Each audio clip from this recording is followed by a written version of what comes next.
Guys, welcome back to Maxie's Kitchen. Today we're making beef and black bean sauce. So I'm using lump steak and I'm just slicing that. Now you want to do it when the beef is semi-frozen because it's easier to cut to slice it in equal pieces.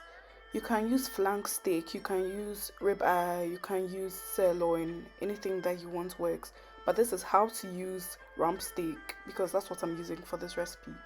So I added in a full tablespoon of cornstarch, and I'm adding all the condiments for marinating the beef. I've listed that in the ingredients list at the start of the video, so just follow the measurements.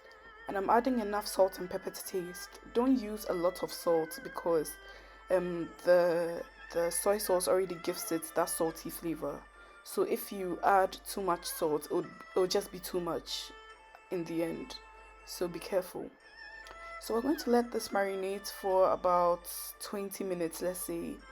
And in a bowl with half a cup of water, we're going to add one heaped tablespoon of cornstarch, and we're going to mix everything together. So this is going to be our thickening agent. We're going to use this to thicken the sauce and to get more sauce. So we'll set that aside. So in a wok, I'm going to add the vegetable oil. Now you need this much oil because we've used cornstarch to marinate the beef. So if we don't use a lot of oil, it's going to stick to the wok.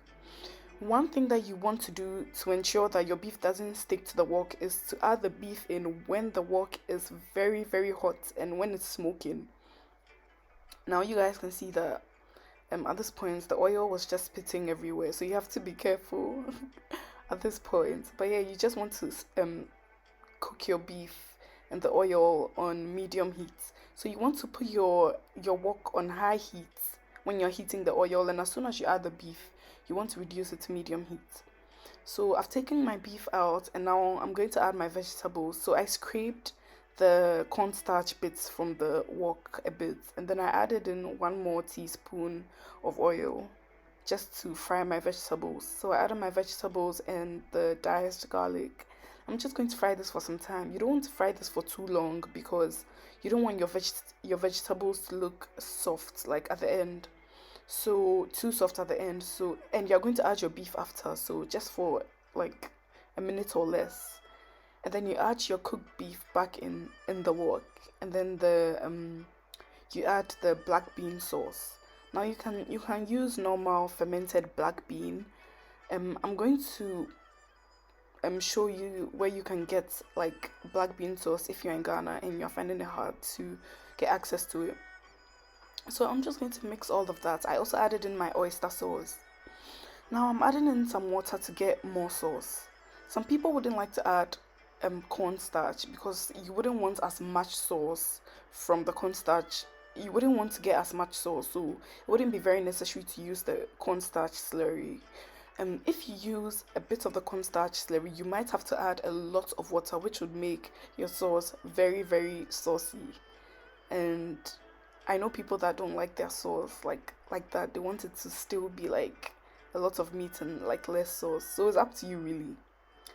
I didn't add everything. Don't add everything. Just add about 2 to 3 teaspoons or tablespoons to start with.